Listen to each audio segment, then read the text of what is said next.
Okay. Okay. Speaking of week, who's first up on game of the week? Oh, I believe Ye- that is myself right here. Rams versus Eagles, noon game. I'm really excited about this game. This is definitely going to be the best game of the weekend. It may not be super high scoring in the sense that both of these defenses are very solid. The Rams played the Eagles closer than anybody else in the playoffs last year, and we're within one play of beating the Eagles and moving on. But Matt Stafford's back. Jalen Hurts. The run game will be good for the Eagles, but the pass game will not be there still. Jalen Hurts will have under 150 yards passing. I just don't see this working out for him. The Rams defensive line is going to definitely be doing a lot of work with how young they are. They seem to know how to play against the Eagles at least. It's going to be a very exciting matchup. Saquon, what else can you say about Saquon? Is he going to get another 150 plus yards against the Rams and two plus touchdowns? Probably, and that's how the Eagles are going to be leading most of this game. But I just see the Rams really doing something with Matt Stafford.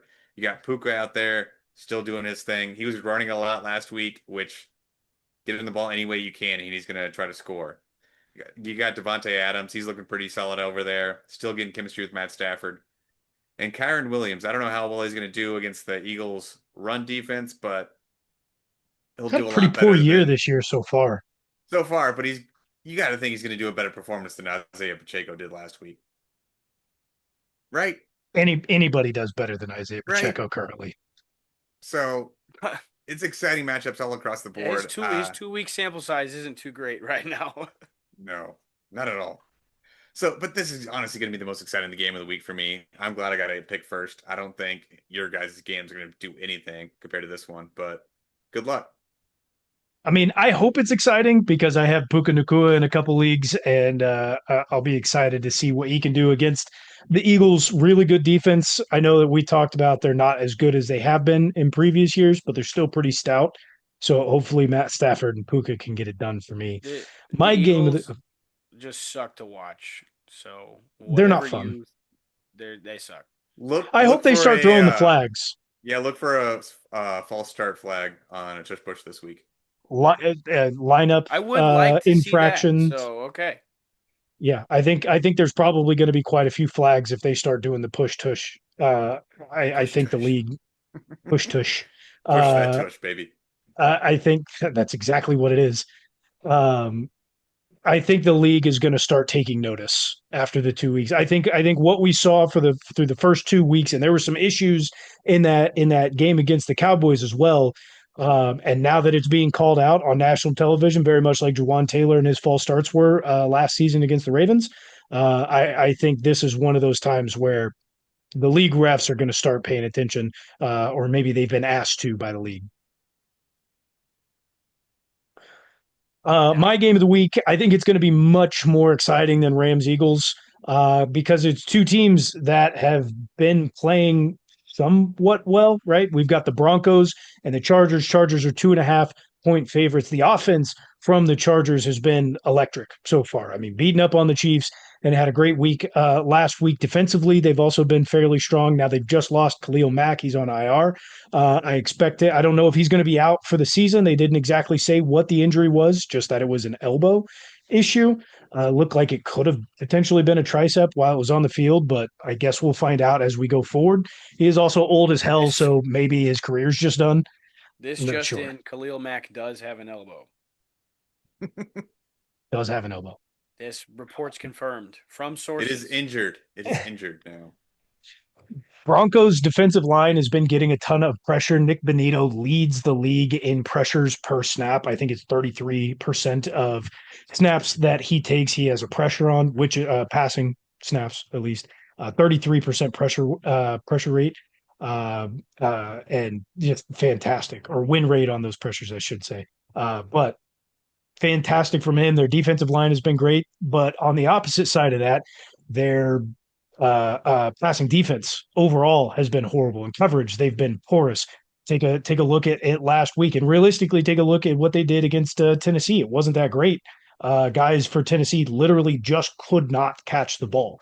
That was a big issue. Offensively, Bo Nix is hitting that slump.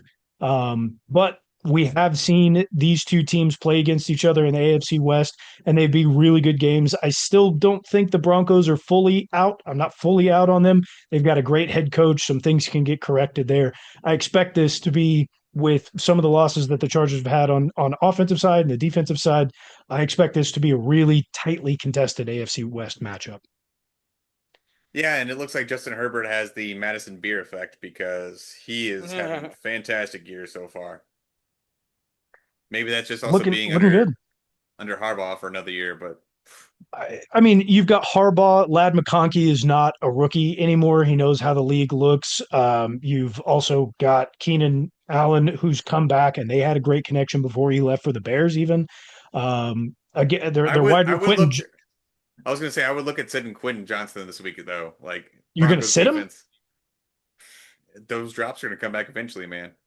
I don't see him coming back anytime soon. I don't think you're wrong in that they won't come back, but this Broncos defense has not been able to cover the way that outside of Patrick Surtain, like they have not been able to cover the same way we've seen over the last few years with them. And I do not know if that defense, I would assume they're going to right the ship at some point, but it's not going to be in week 3. We'll see on that one. Yo, uh, Nick Bonito was drafted after George Karlaftis. I don't need to hear this. Listen, Isn't that you guys, frustrating? you guys know how much I like petitioned on this show to have him go to the Kansas City Chiefs. Isn't that frustrating? He's an Oklahoma player. Like I watched this guy decimate defenses or offenses for years. It's incredibly frustrating with how shit George Karlaftis has been, and then we just paid him $20 million. I don't know, but shit's not the right word. But I mean, Nick Bonito's clearly better, dude. I meant more this season, but yeah. Yeah. Yeah. Crazy. Yeah, yeah, Yeah, real crazy. Crazy as the next game I'm throwing at you as not my game of the week, but a game to watch. I gave you a game to watch last week. Colts Broncos turned out pretty good, okay? My game to watch this week, Sean actually had a few guys from his Just the Tips in this game. just one. Bengals, Bengals Vikings, Bengals Vikings. This is going to remind us of Week 1, Jets Steelers, two bad teams scoring a lot of points. I think there will be plenty of fantasy points to be had in this game. A lot of defensive fantasy points. Maybe there could be some defensive touchdowns. And honestly, I think the Minnesota Vikings still have a pretty decent pass rush still. So even though look Van for Ginkel's Jake Browning to be on the run a lot, trying to make some crazy things happen because that Bengals offensive line is still Swiss cheese when it comes to passing, dude. Well, Jake Browning had 3 interceptions in half a game last week. Say again. Yep. Yeah, Jake Browning had 3 interceptions in half a game. But he won. He still had 3 interceptions though, so this could be maybe look to stream the Vikings defense if you got him. Sean, I don't know how you missed this one on your stardom list. And Tybo, I'm very surprised you didn't mention this. Jordan Mason, stardom. Oh, I told you that on whenever you were doing your recap. Monday. He did say, yeah, he already talked. I told everybody for you to start him if you were doing this, but you're not. Yeah, Jordan Mason, start him. Aaron Jones on IR. Yeah. So my real game of the week is going to be Lions Ravens. Probably on paper the best matchup of the whole week. These guys are lames when it comes to picking games of the week. But since it's our recap show is going to come out while this game is, or we're going to be recording that while that game is going on, I'll give you guys a YouTube short to recap it the day after, bright and early, maybe. I don't know. 5 o'clock post time. The next night, sure, never. No, that's too late. I hope not. But this is a spot that the Lions don't want to be in if they lose this game, because the NFC kind of looks a little bit more competitive than it did last season. I'd say competitive in terms of inter, right? Like inter inside the NFC, not like as a Yeah. whole. I still think Yes, the yes, yes. NFC That's what is I'm well saying. below the AFC. That's what I'm trying to get across. Yeah. Yeah. I feel like I mean, the even though NFC is the more NFC won the Super Bowl last year. NFC is more spread out. AFC is way more top heavy. Well, that's I'm never mind. I think it'll be a good game. Derrick Henry had a really good start to the season against the Bills, although he had the game-ending fumble that lost them the game, or actually won the Bills the game. Um, he's getting up there in age, man. Like it's at some point, Father Time it goes undefeated, and he is going to get Derrick Henry. I don't know what this Ravens team actually looks like should Derrick Henry catch that in the middle of a season. Whether it's this year, next year, 2 years from now, I'm not sure. I'm not calling for his downfall yet, but like we are starting to see some signs of it because when is the last time Derrick Henry was a consistent fumbler? Because guess what? He did it again last week against much lesser competition than what they faced against the Bills. And so, hey, that could be a portion to look out for the Ravens is if they are going to have turnover troubles, maybe it's not going to hit them against the Browns or a team that's that low on the totem pole. But you do it against the Lions, you start I losing the gotta find turnover you, buddy. battle. I gotta find you Four for Derrick Henry's fumble did last not week. fumble last week against the Browns. Nope. What?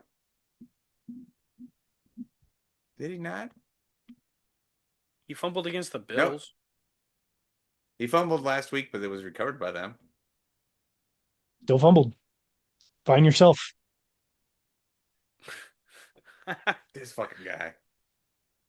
The Ravens still have friggin' Keaton Mitchell, don't they? They do, but I don't remember if he is on actually their active squad. He is not Oh, within the top three running backs they still have on their Justice squad. Hill. What am I Yeah. Yep. thinking? They do still have Keaton Mitchell. He did come off IR at the beginning of the season.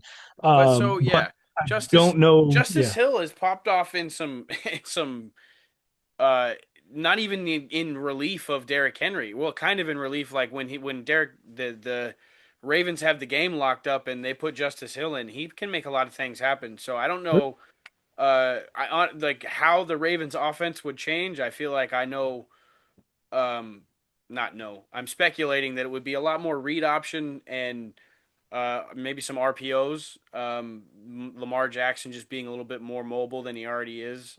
Quarterback designed stuff, options, and things like that. But Justice Hill would still be able to pop off in that offense. So because it's so Lamar Jackson centric that like even though you're taking away one of the best running backs uh, to play the game, the Ravens I think offensive capabilities wouldn't be that different. Fair enough. I'm That's also yeah, good excited to point. see what the Lions can do in this I was gonna because say, in week is one, Jared Goff they gonna have 5 touchdowns or is he gonna have one? in week one, dude, they were horrendous. And then in week two, they pop off that we've seen the Ravens defense be porous against the Bills, and then they got a little bit more restrictive in week two, although again, it's the Browns, so I'm not sure what to expect out of the defense that I'm seeing from the Ravens. So can the Lions get more consistent? I think their defense is not nearly as good as we've seen in the past. I think we've covered that enough with offensive and defensive coordinator changes, but the offense seems that like they can at least pick it up. They're going to get another big test after week one fumble. Yeah, I think they'll be one and fine. two uh, behind a 3-0 Packers would just be an unideal way to start the season for the Lions. Yeah. And Lamar Jackson just does not lose against NFC teams. He's got 24 wins and 2 losses. So like, can the Lions do the unthinkable and break that streak for him, make them start losing against the NFC? Are they that Maybe. good? Because they don't. Even with Aiden Hutchinson back, their pass rush does not look nearly as good as it could have been. never really worried about pass rush when it comes to the Ravens because Lamar is Another so line. shifty. Yeah, but still, I mean, you'd think that will they be able to stop him, contain him, or are they going to let him drift out and run all over him all day? Depends on how good their defensive coverage is ultimately. I mean, if you can contain him and you're going to cover the receivers and not give him an area to pass, I think you can get away with it. Well, But if the not, you're going to have to get pressure and you're going to have to get him on the ground. the caliber and capability of the Detroit's offense, you're only hoping for one, maybe two stops out of that defense. Like you don't Yes, need much, especially if the Baltimore if the Ravens defense is gonna play like they've been playing. absolutely.